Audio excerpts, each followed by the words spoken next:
BRAINY Dose presents 15 Signs You're an Extroverted Introvert. When you hear about introversion, does it feel like it's describing you? The parts about liking to spend time alone, not being too keen on shallow small talk, and feeling drained after spending too much time with other people are all very true for you. But then, some other aspects of introversion don't apply to you at all. Maybe you have a large circle of friends and you genuinely enjoy socializing. And while you prefer meaningful conversation, you're actually good at having a light chat with others. Do you find this confusing? And are you starting to wonder if you really are an introvert? If so, then keep watching. Here are some clues that you may just be an extroverted introvert. Number 1, you find people interesting. As an introvert, you love to people watch, but you also like to meet new people, even if it is a little scary. You enjoy asking them about their lives to try to get to know them better. This doesn't mean you want to do this all the time, though. Despite your interest in people, you still prefer only small amounts of socializing at a time. Number 2, you reach out to others. More often than not, you're the one who organizes social events for others, since being stuck at a party is a big fear of yours. You know that you'll want to escape once your limit for socialization has been reached. And this makes being the host the ideal job for you as an extroverted introvert. This way, you can spend time with people on your own terms, while still being able to duck out easily if you need to. Number 3, you enjoy being around others, even larger groups. Most introverts prefer alone time, or spending time with just a few close friends. But you aren't opposed to social gatherings and talking to strangers.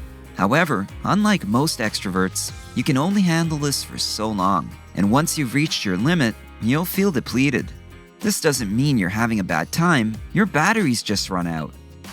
Number 4, you need time between social events. Extroverts are usually able to socialize daily, all week long, and even feel energized by all the activity. Parties and group outings excite them.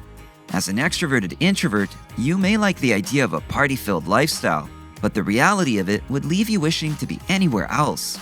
You need time in between these events to recover. Maybe you can handle 1 or 2 group events in a month without draining yourself, but any more than that would be disastrous. Some extroverted introverts might try to push themselves to keep up with everyone else, but it'll only lead to exhaustion, anxiety, and even irritability. Number 5, you often change your mind last minute. You can plan and look forward to an event for weeks, but on the much anticipated day, you can suddenly feel an overwhelming urge to just stay home.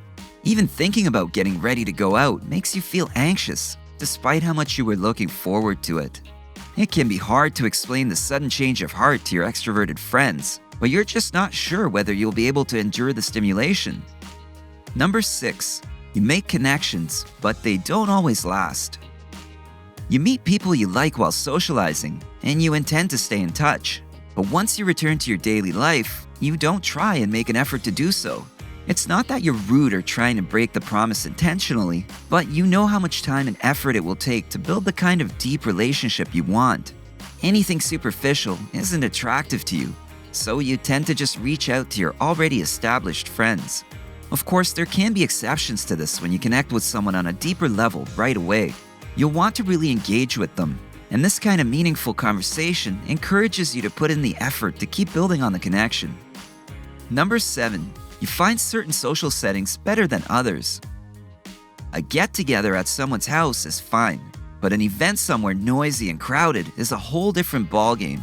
Sometimes the energy of the group can raise yours, and other times it can really exhaust you. There are group events you try to avoid as much as possible because of how much they drain you. It might take a few tries and negative experiences to figure out the social settings you can tolerate and those you can't. Number 8, to avoid talking, you ask a lot of questions. You might be seen as a great conversationalist because of how sincerely curious you are about others. You're genuinely interested in people, and you know that by asking questions, you're inviting the other person to speak, which means you don't have to. You're better at just listening. This way, you're able to determine whether or not the person you're talking to has the potential for a meaningful connection based on their responses. Number 9, you find group settings where you can be alone. Sometimes you want to be around others, but you don't necessarily want to interact with them. Being surrounded by their energy is enough, and you don't feel the need to talk. You enjoy going to public places where there are a good number of people around, while you can remain anonymous and somewhat secluded. This curbs your loneliness without having to prepare for a social situation. Number 10. You're in your head, even when out with others. Part of the reason socializing causes so much exhaustion is because you're trying to be engaged with the outside world and at the same time, your own mind. Being an introvert means you spend most of your time in your own head, overanalyzing situations and just generally residing in your own thoughts. Balancing your attention between your brain and the outside world requires a lot of energy, and it can make you feel like an outsider, like an observer rather than an active participant. Number 11. You are very particular when it comes to friends. You might be comfortable socializing with many different people, but your true inner circle of friends is small and limited to meticulously picked individuals. There are only a few people with whom you truly feel connected to, but that isn't something that bothers you. Having only a few close friends only makes your relationships deeper and more cherished. Putting your energy into a few close friends is better for you than trying to connect with as many people as possible and spreading yourself thin. Number 12. You prefer text or email, but can talk on the phone for hours. For you, it takes a lot of energy to try and have a cohesive conversation over the phone. You'd much rather just send an email or a quick text than converse with someone you can't see. When there's no choice other than to call them, you desperately hope they won't pick up so you can just leave a voicemail. On the flip side, you can spend hours talking to your best friend when you crave human interaction or when you have something profound or exciting to discuss. Number 13. You favor deep and meaningful conversations. Every conversation is different, which means the energy it takes to be a part of one can fluctuate wildly. Not all conversations will wear you out. It may even energize you to have a long chat about ideas you're invested in, or talking about in-depth topics with someone equally interested. But making small talk with someone you don't really know is on the opposite end of the spectrum. You can manage to talk about mundane things for a few minutes, but if the conversation doesn't move on to something more interesting, you start to lose steam. Number 14. You don't mind being in the spotlight once in a while. If you're an extroverted introvert, getting extra attention isn't always a bad thing.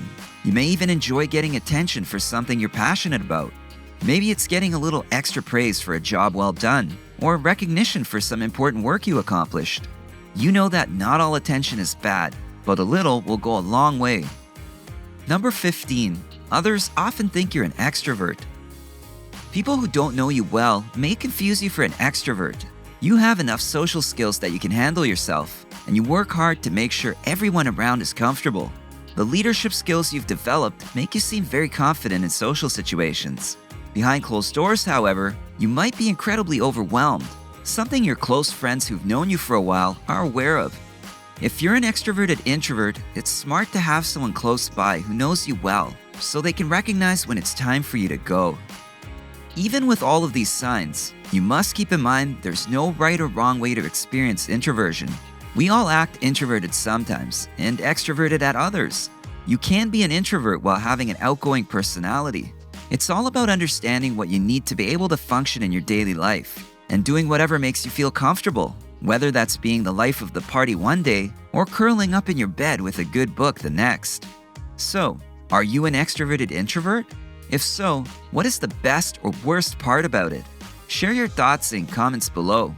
If you enjoyed this video, give it a thumbs up and share it with your friends so we can keep making them. For more videos like this, hit the subscribe button and remember to click on the notification bell. Also, be sure to check out our other videos as well. Thanks for watching.